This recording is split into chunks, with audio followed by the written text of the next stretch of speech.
အားလုံးပဲမင်္ဂလာပါစံဒီနေ့ကတော့ဒီဆမ်မွန်ငါ့ကိုဘလို့လှီးလဲဆိုတော့တင်ပါဘောနော်ပုံမှန်လို့လှီးပြီးသားဟောက်ပဲစားနေဘလို့လှီးလဲဆိုတော့ဒီမှာဆူရှီမာစတာချက်တင်မှာဖြစ်ပါတယ်အဲ့တော့ခုရောက်နေတာဒါဆူရှီယမ်နဝေးလန်းထဲမှာရှိရဲဆူရှီအမ်ပါဒီတော့ဒီဆမ်မွန်အကောင်းဝင်ဖြတ်ပါမယ်ဟို white ပြီးနော်ဟုတ်ကျွန်တော်ဒီလိုလေးအချမ်းဒီလိုမျိုးဖြတ်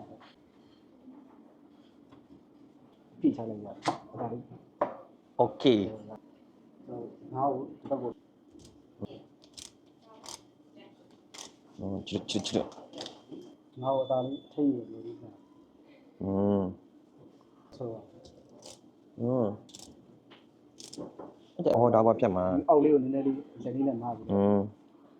ဒါလေးဒီလိုဟိုအမိနာရောင်တော့တက်ခုတ်ချလိုက်ရဟုတ်ဩဒီအယိုးတွေခေါင်းတွေဘိုက်သားတွေဝယ်ခြင်းလဲမက်ရှွန်းကစ်ချန်ဝယ်လို့ရတယ်နော်မက်ရှွန်းကစ်ချန်မှာဝယ်လို့ရတယ်ဒီတွေလည်းကျွန်တော်တို့ကပြန်သုံးလို့ရတယ်ပြန်သုံးလို့ရတယ်ဝယ်လေးပဲဒီဆောက်ဟိုအယိုးမှားလိုက်တာဒါမတူဘူးနော်ဒီကကျဒါနောက်တစ်မျိုးပြောင်းသွားရင်ဟုတ်ဆွဲပြီးဖြစ်လိုက်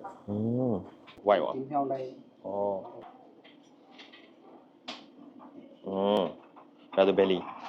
ဒီဘယ်လီအတိုင်းမက်ရှွန်းကစ်ချန်မှာဝယ်ခြင်းလဲရတယ်နော်ဒါလေးနဲ့နည်းနည်းပြောဆွဲလိုက်ဆိုအယိုးလေးကိုပေါ်လာမြင်ရလားအယိုးမြင်ရတယ်မမြင်ရဘူးဟောဒီမှာဟိုအဖြူလေးဟာအဲဒီမှာခေါင်းလေးတစ်ချမ်းဖြစ်လိုက်ဟုတ်ဆာရှိမီကဒီအမီပိုင်းရောပါလားဆာရှိမီစားမှာဖြစ်တဲ့အတွက်ကျွန်တော်ကကျတော့ဒီအမီပိုင်းကိုဖြစ်ထုတ်လိုက်တာမတုံးပါโอเคဒါကြောင့်တခြားစတစ်ကတ်တွေမှာတုံးပါဗောနော်တခြားကျွန်တော်တို့ဟိုမှာထုတ်လိုက်တယ်ကျွန်တော်အင်းဘွဲတခြားဟင်းဘွဲတွေဆမ်မွန်ထမင်းလိတ်တို့ပါဆမ်မွန်ထမင်းလိတ်တို့ပါဟုတ်ဖြူအောင်လိုင်းလေးရှိတယ်ဖြူအောင်လိုင်းလေးရှိတယ်အဲ့လေကောင်းလေးကျွန်တော်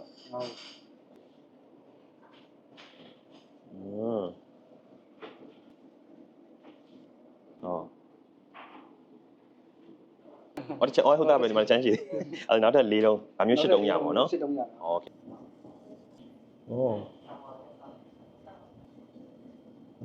ဘောလေးဒါလေးကိုလေးဟောယိုးနာလေးကနေကတ်ပြီးသွားယိုးနာလေးကနေကတ်တော့အဖေမဖြစ်ရင်အတစ်တစ်ပြောပါမနော်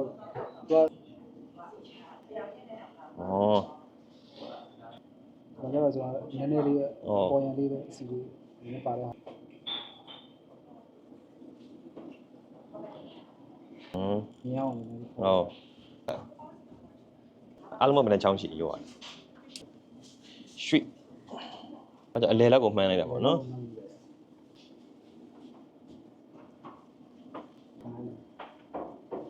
ဒီအောက်လေးကနေဒါလေးနည်းနည်းလေးနှိုက်လိုက်ဟုတ်ရေကုန်ဖိတာဩအကုန်ကွာသွားလားဖိသွားဒီလိုလက်ရတင်သွားမှာဒီတင်ုံလေးပဲတင်တာတင်ုံလေးပဲတင်ဒါလည်းတင်ုံလေးပဲတင်နိုင်ပေါ့ဒါကိုဆွဲမယ်ဆိုတော့ဒီကနေဒနှောင်းနေပေါ့ဟုတ်ဆွဲလိမ့်မယ်โอเค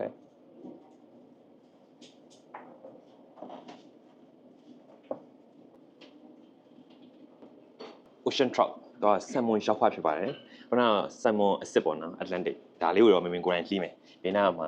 ဆရာပြအရင်ဆုံးရှာဒီသားနဲ့လား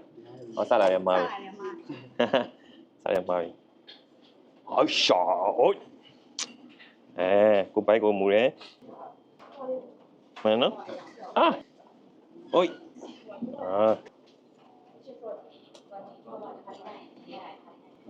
ဒီအရင်နဲ့ဖိချလိုက်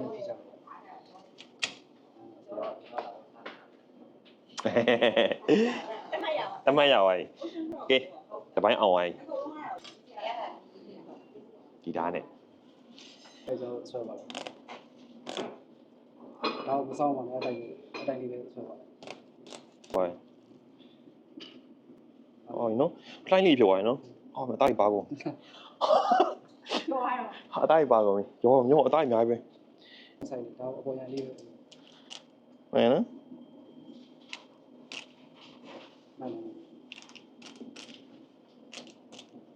နှမျိုးကြိုင်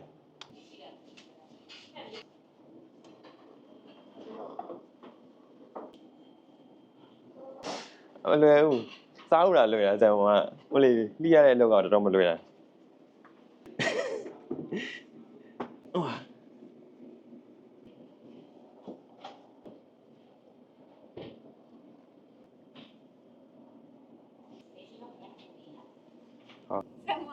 အော်မိုက်တယ်ဝါ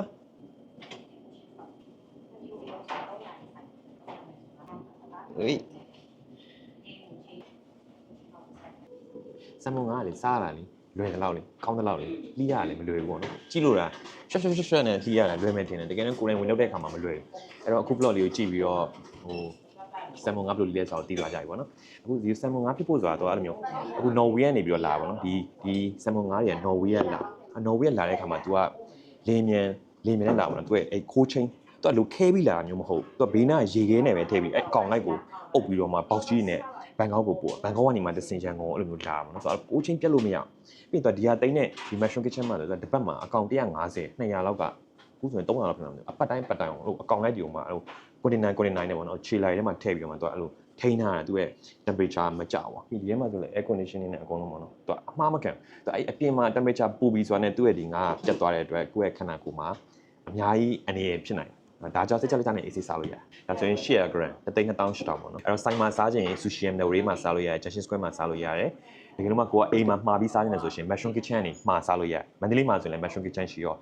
အိမ်မှာစားခြင်း Mushroom Kitchen ဆိုင်မှာစားခြင်း sushi ရ။ Mushroom Kitchen ကျတော့ gourmet mart ပေါ့နော်။သူကအဲ့လိုမျိုးဟို restaurant မဟုတ် restaurant မှာထိုင်စားခြင်း sushi ရ။အားလုံးကျေးဇူးတင်ပါတယ်